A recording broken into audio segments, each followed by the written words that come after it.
Hello everybody, thank you very much for being here today. Let me tell you that it's really a great honor for me being here, so I would like to express my gratitude to Chief Manares, to all of the Pazo staff that made all this possible, and also to Gabriela Sanchez that suggests my name. Well, I don't know whether she will be equally happy after my presentation, and especially to you all for coming. As a scholar, it doesn't happen to me, at least to me, often to present to an audience of practitioners, so people that they actually deal with what I speak about. So I speak and you do facts, actually. So I would be really interested in to know your opinion and to see whether there are similarities with what you see every day during your job, at least some of you, and what I'm presenting on the other side of the ocean, so in the Mediterranean Sea. But first, let me ask you, how many of you is familiar with the so-called migrant crisis in the Mediterranean? Can you raise your hand? Okay, so not many of you. Well, that's very good, because you won't fall asleep. Not all of you, at least. So, as you know, the migrant crisis generated in Europe a real state of emergency, with the public opinion confused and terrified by pathetic images of corpses of children lying on the shores of Turkey, Greece, Italy, or in general by the idea that there is a whole flow of people aggressively pushing through Europe's security walls. All this has persuaded political leaders to conceive irregular migration as a war where the evil is represented by the smugglers. So in this view, it comes natural that in order to guarantee the safety of the nation states of Europe and its member states, and to safeguard the safety of the migrants, it would be the militarization of borders, of the sea, and consequently also the eradication of smuggling networks. Well, this approach has turned out to be quite unsuccessful. And human smuggling networks have proved to be surprisingly resilient. Now, the goal of my presentation today is to better understand the resilience of smuggling network, and in so doing, I base this presentation on empirical research carried out in the Middle East and in the Western Balkan route, which is mostly Eastern Europe. During this time, I carried out a number of open-ended and semi-structured interviews with migrants and also smugglers themselves. And I've done that intermittently throughout 2015, 2016, early 2017. Now, what I will be arguing here is that a truly effective answer to human smuggling would require Europe to concentrate more on tackling the demand of smuggling services rather than curbing the supply of these services. But let me tell you how I'm going to structure this presentation. First, I will show you the evolution of smuggling corridors, smuggling routes across the Mediterranean. Then I will give a closer scrutiny to the modus operandi operational structure of these groups, these networks. And I will conclude by looking at the main shortcomings of the current EU approach to smuggling networks. Now, smuggling networks smugglers channel migrants along three major sea routes to Europe. We have on the left, we have some pointer here. Yes. On the left, we have the Western Mediterranean route that goes into Europe, traveling across Morocco and Spain. It was used especially by sub-Saharan African migrants. However, over the past 5 years, we're witnessing now a decrease in the flow of people across this route. Then we have the central route, this one, the notorious central route. Why notorious? Here because most of that occurred. This route has registered a peak of arrivals over the past 15 years. Around 630,000 migrants between 2011 and 2016 have reached Europe, mostly Italy, using this route. This route is based out of Libya and travels across to Malta and Italian shores. Now, I say that was notorious because a lot of that occurred. Indeed, I mean, between 2011 and 2016, something like more than 13,000 people died in their attempt to cross the perished their life in the sea in their attempt to reach Italy. Well, now this is just a very rough number because it's very likely that the number is much higher because if we consider the bodies of the bodies that never turn out and those who died in their attempt to cross the Sahara Desert. Finally, we have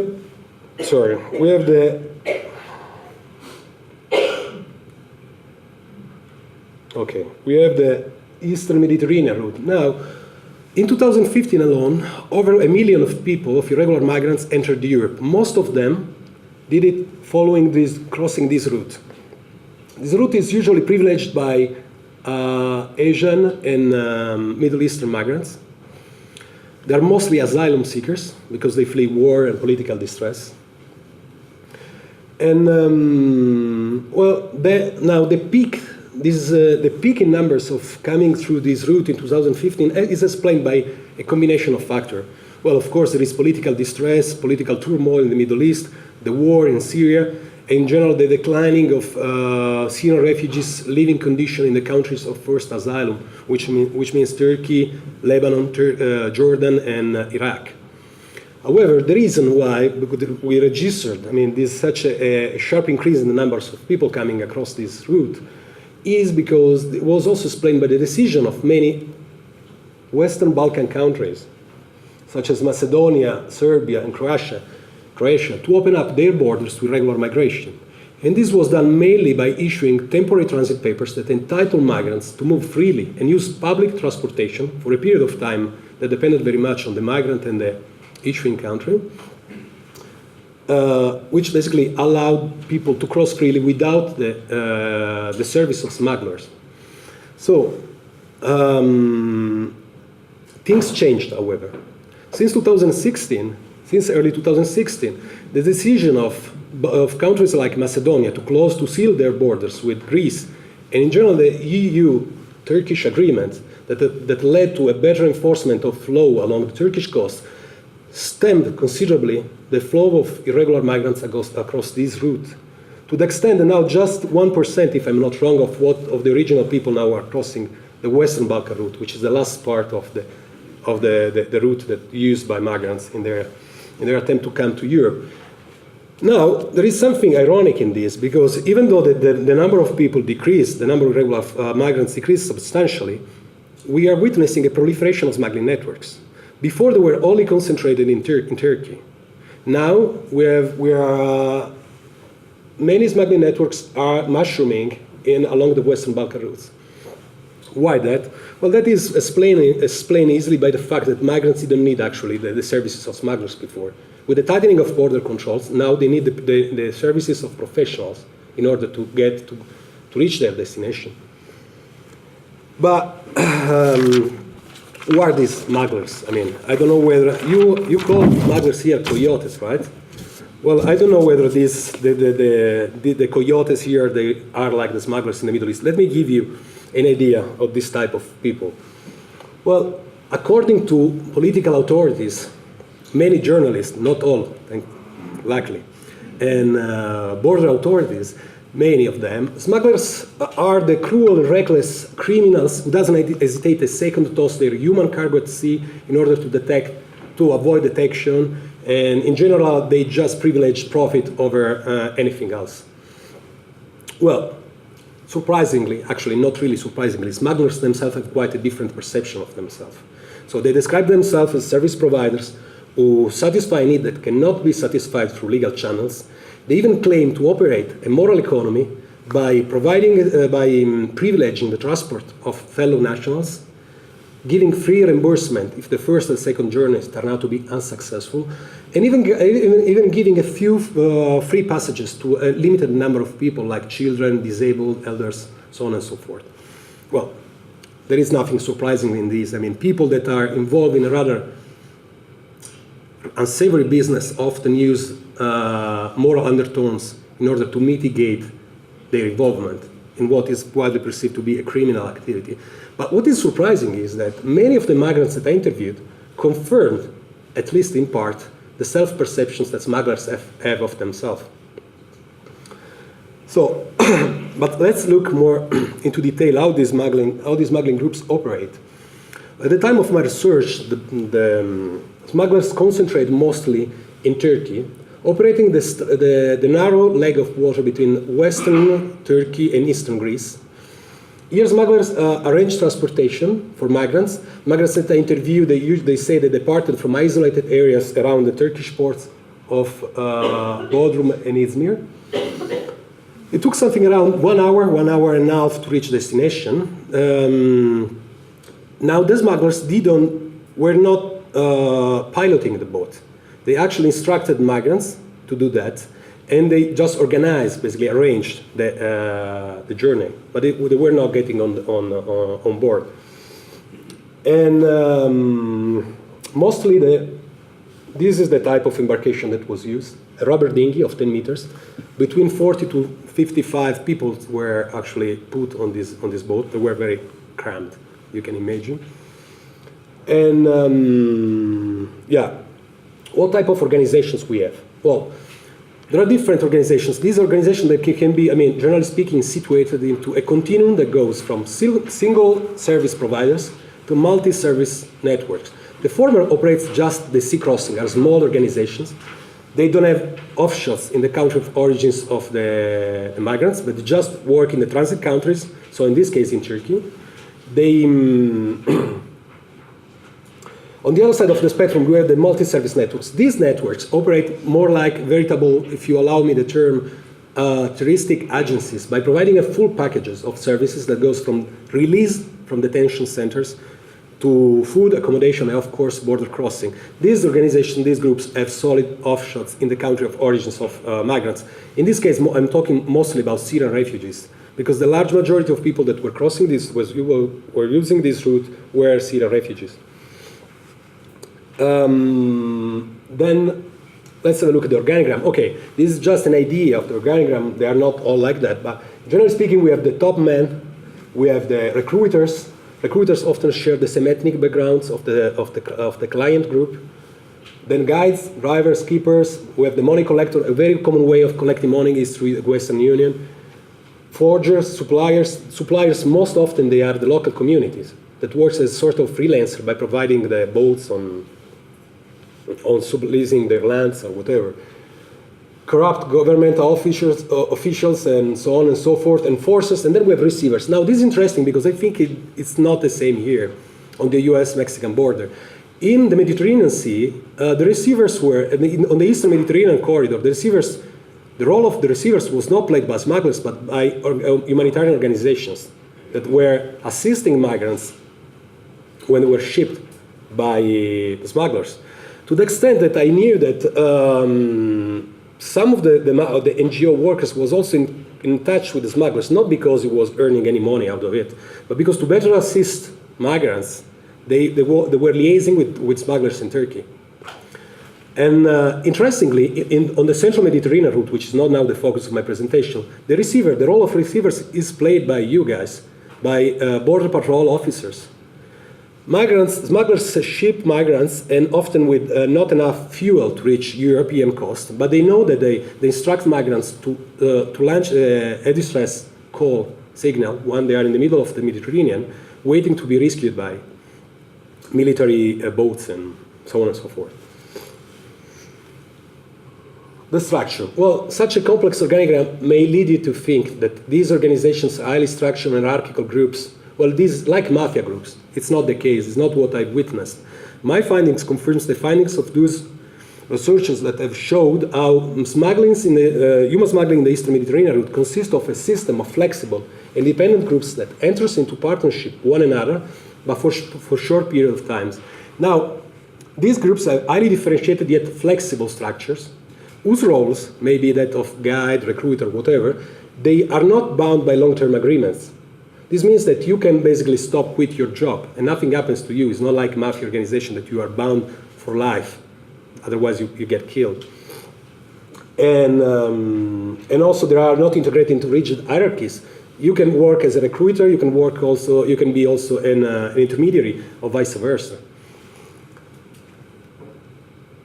Now, how do smugglers find their clients? Well, there are different ways. One of them is through word of mouth. Another one is migrants. They refer their kin, their friends, to other smugglers, the smugglers that they have used to reach Europe. Another way is Facebook. You see here, we have Facebook pages where smugglers actually advertise their services. They even put the number and the cost, and they show how successful they are.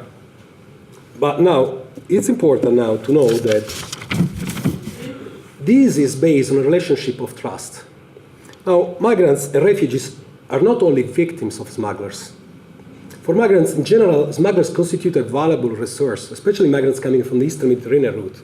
They are the only escape, smugglers, the only escape from a situation of immediate distress and danger. So now, of course, during the journey, migrants are very much at the mercy of smugglers. It's finding the good smugglers, the one that take you, take you home. It's difficult. However, smugglers themselves depend on the migrants. We shouldn't forget that smuggling is often perceived as a business. As any other business, you can say that it requires a relationship of trust. Successfully smuggled migrants, they operate as pull factors by tempting their kin into embarking in a similar journey. So to find prospective clients, smugglers, they have to satisfy their clients. Now, another myth that needs to be dispelled is the sharp dichotomy between migrants and smugglers. We tend to perceive smugglers and migrants as two different things. On one hand, we have the victims. On the other, we have the victimizers. It's not exactly like that. I mean, migrants, those who I met, many of them ended up working for smugglers.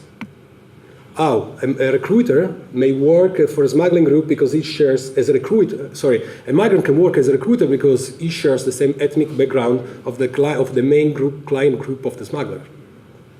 He may work as a guide because he or she has a first-hand knowledge of the route. He may work as an intermediary because he has a long-term engagement with the local communities in transit countries. Now, he may do that for earning a livelihood. He may do that for paying the smuggling fees. Most likely does that for both reasons. However, now this may lead you to think that, okay, the solution here is to criminalize irregular migration too cool.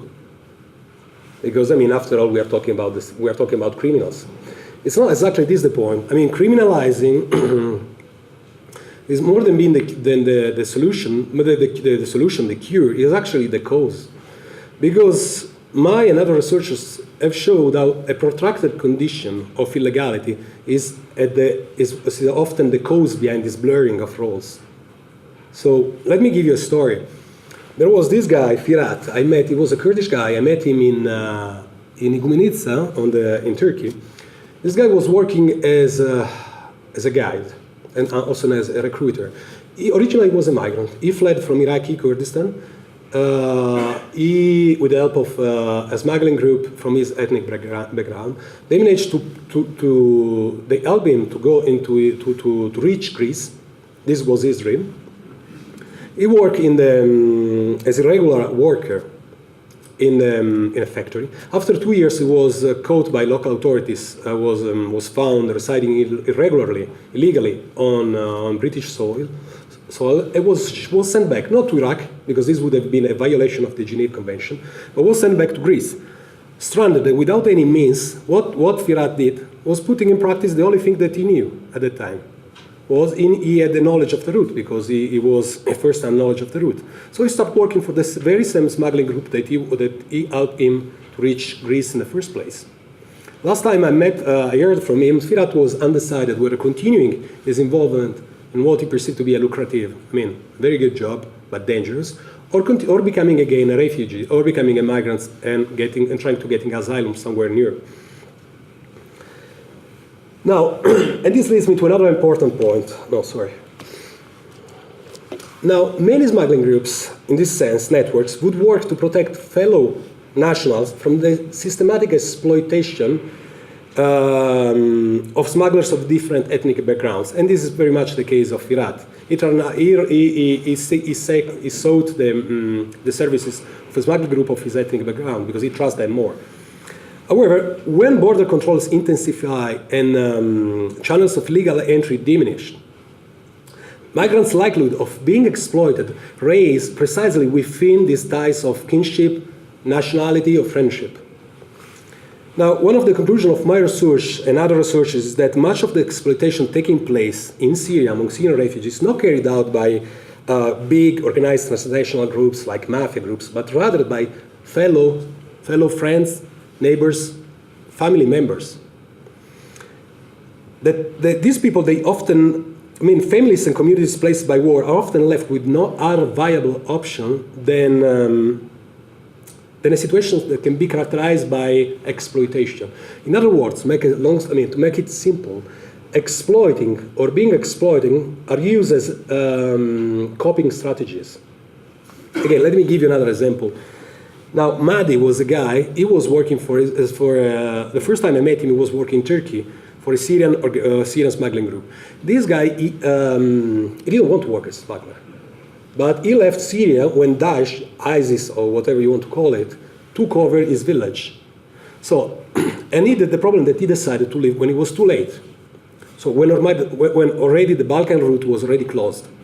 So he really needed the services of the smugglers. He didn't need the smugglers only to cross Turkey, but all the way to Europe.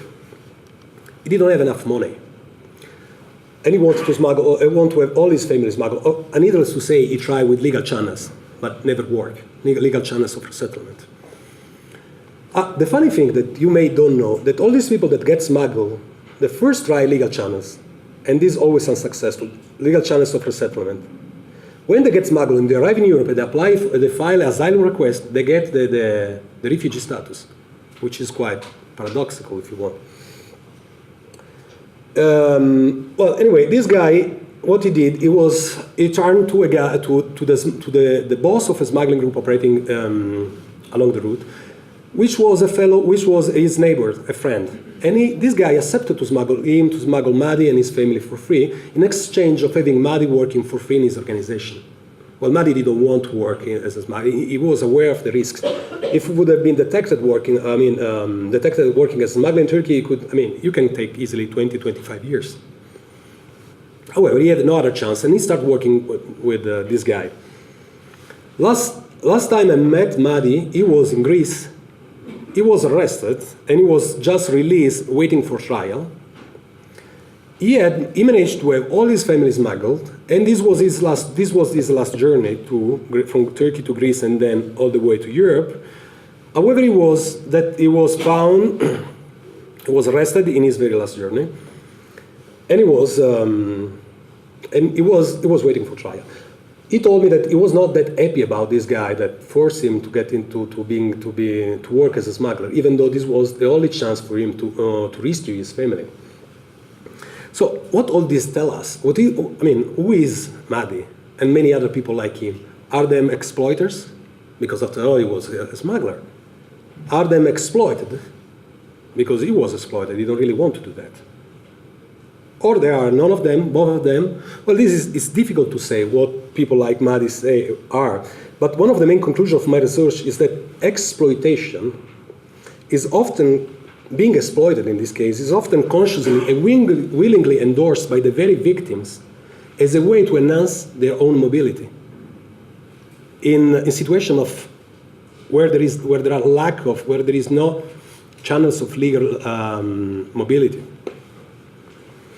So to sum up, empirical evidence collected on the Eastern Mediterranean corridor shows that, first of all, smuggling network consists of a system of independent and small organizations operating on a small scale and in a short time frame. That these organizations provide a service that is in a great demand without necessarily exploiting their clients. Smugglers and migrants may be at times the same persons, and that when channels of legal entry diminish, the likelihoods of being exploited raise considerably. So, nonetheless,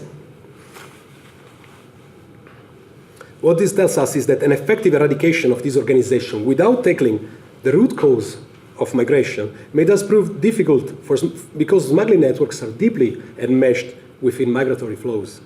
Nonetheless, the EU-Europe efforts remain overwhelmingly focused on implementing a security-based approach. Now, border controls play a crucial role in restraining smuggling activity in the Eastern Mediterranean route.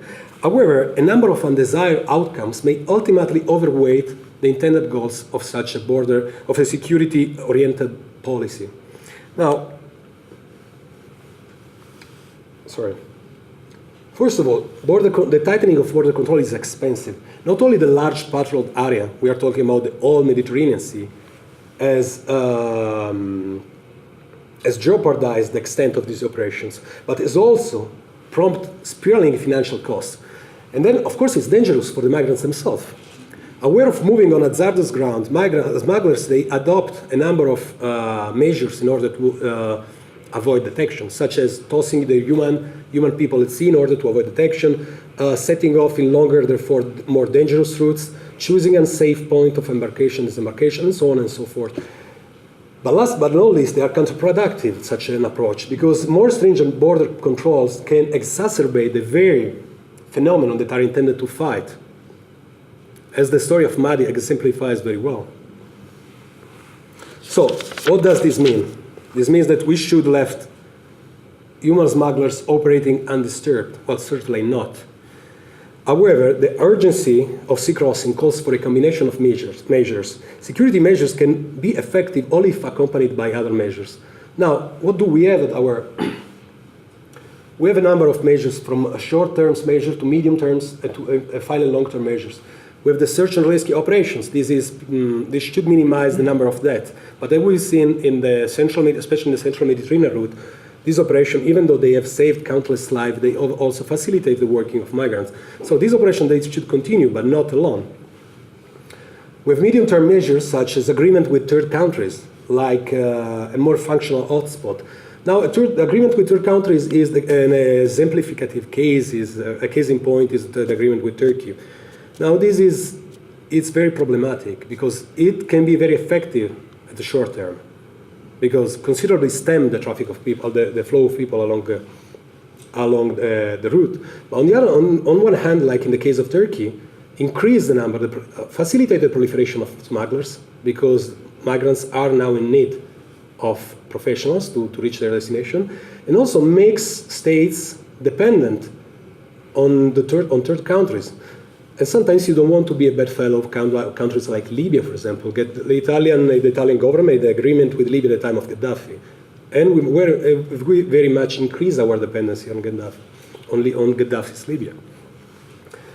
Now, the very decisive steps toward a more radical solution to the current crisis demands more radical solution. One of them is, of course, a political resolution to the Syrian conflict in the case of the Eastern Mediterranean route.